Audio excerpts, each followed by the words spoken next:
दोस्तों, जब भी हमें कोई बात समझ आ जाती है तो हम उसके जवाब में ये वाला सेंटेंस यूज़ कर रहे होते हैं।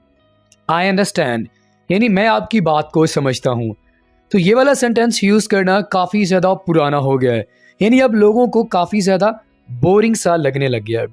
तो दोस्तों, इसीलिए मैं आपके लिए आज की वीडियो लेसन में लेके आया हूँ 13 काफ़ी बेहतर और दिलचस्प इंग्लिश फ़िक्रा जिनको आप यूज़ कर सकते हैं आई अंडरस्टैंड की जगह पर और अपनी इंग्लिश को बेहतर बना सकते हैं।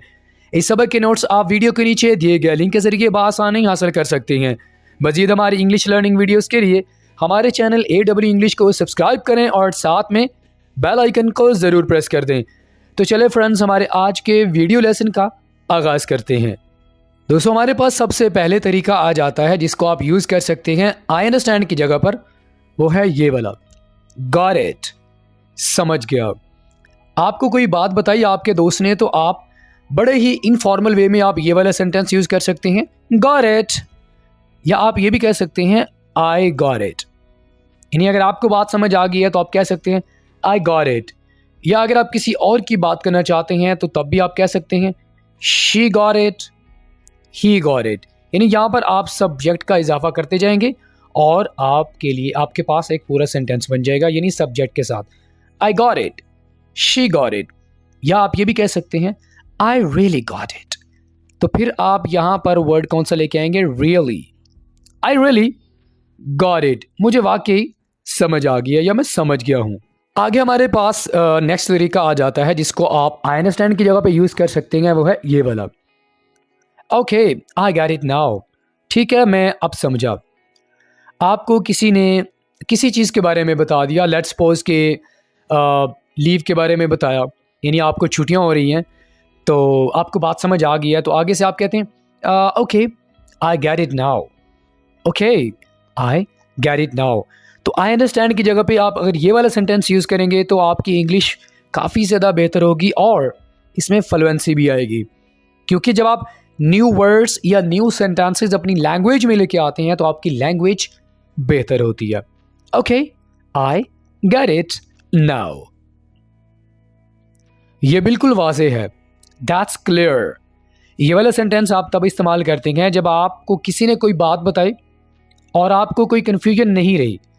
जब आपको कोई कन्फ्यूजन नहीं रहती तो दैट मीन्स आपको बात समझ आ चुकी है। तो आई अंडरस्टैंड की जगह पे आप ये वाला सेंटेंस यूज़ कर सकते हैं, well that's clear, I don't need any more explanation, मुझे बिल्कुल बात समझ आ गया, दैट्स वेरी क्लियर, ओके मैं आपकी बात समझता हूँ, आई टेक योर पॉइंट, या आप पॉइंट की जगह पे ये वाला वर्ड यूज़ कर सकते हैं idea, I take your point. आपको किसी ने कोई इंपॉर्टेंट पॉइंट बताया, ठीक है, तो आपने आगे से उसको सेटिस्फेक्शन के लिए आपने कहा जी आई टेक योर पॉइंट। तो पॉइंट का माना यहाँ पर ये होता है कि मतलब जो आपने बात बताई है मैं उसको समझ गया हूँ, या कोई सोच, कोई ख्याल, कोई ऐसी बात आपने बताई है वो समझ आ गई है। आई अंडरस्टैंड की जगह पे आप इसको इस्तेमाल करें, आई टेक योर पॉइंट, मैं आपकी बात समझता हूँ, ओके ये समझ में आता है, दैट मेक्स सेंस। कोई बात अगर आपको समझ आती है, यानी आपके माइंड को लग जाती है, आप कहते हो दैट मेक्स सेंस, मतलब कुछ ना कुछ बात समझ आती है, ठीक है।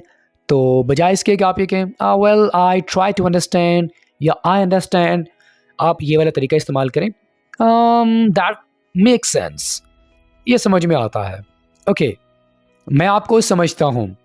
इसके लिए आप क्या वो यूज़ करेंगे, आई हियर यू। अच्छा दोस्तों, ये वाला तरीका आप उस वक्त इस्तेमाल करेंगे जब आप किसी की कोई राय को सुनते हैं, आपने राय को सुन लिया और उस राय को आपने अंडरस्टैंड कर लिया, लेकिन आप उसके साथ डिसएग्री करते हैं, ठीक है, तो आप कह सकते हैं I hear you, this means कि आई अंडरस्टैंड योर ओपिनियन, मैं आपकी राय को समझता हूँ। तो आप ये वाला जो सेंटेंस है वो यूज़ कर सकते हैं, आई रियली हियर यू, मैं आपको समझता हूँ, मैं आपके साथ हूँ, आई एम विद यू।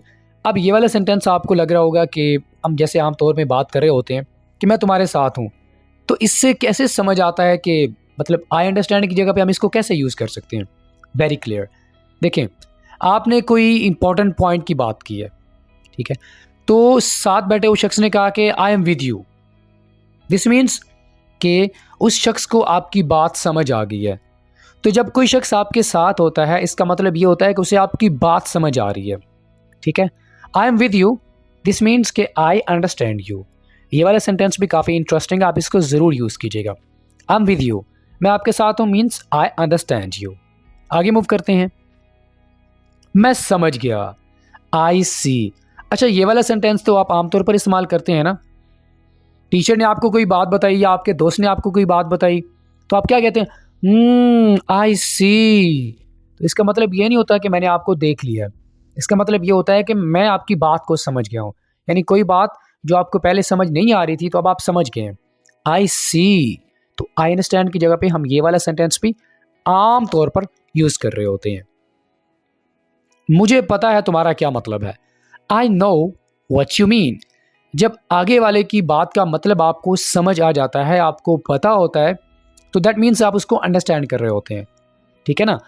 तो अगर आपको मतलब समझ नहीं आएगा तो आपको कैसे पता कि वो क्या कहना चाह रहा है। तो आई अंडरस्टैंड की जगह पे आप ये कह सकते हैं I know what you mean. मुझे पता है आपका क्या मतलब है। ये बिल्कुल ठीक है। That's totally fair. That's totally fair.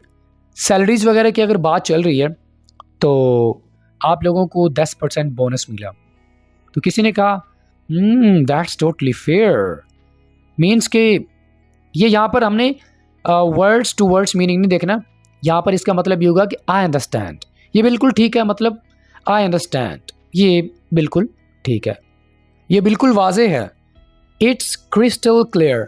जब कोई बात बिल्कुल वाजे होती है, दैट मीन्स कि कोई कन्फ्यूजन नहीं रहती, कोई इसमें डाउट नहीं रहता, आप उसको पूरी तरह अंडरस्टैंड कर चुके होते हैं। तो आई अंडरस्टैंड की जगह पे आप ये वाला सेंटेंस बड़ा प्यारा है, इसको आपने यूज़ करना है। इट्स क्रिस्टल क्लियर, ये बिल्कुल वाजे है।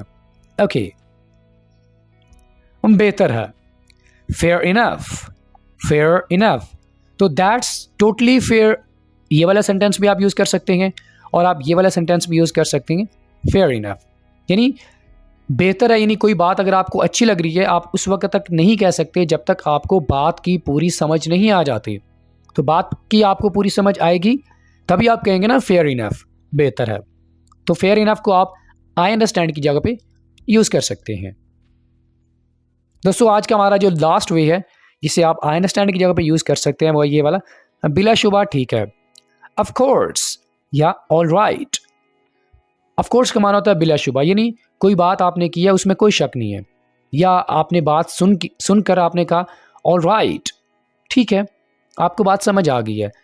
तो ये कहना ज़रूरी नहीं है कि आई अंडरस्टैंड। इसकी जगह पे आप ये कह सकते हैं ऑफ कोर्स या ऑल राइट।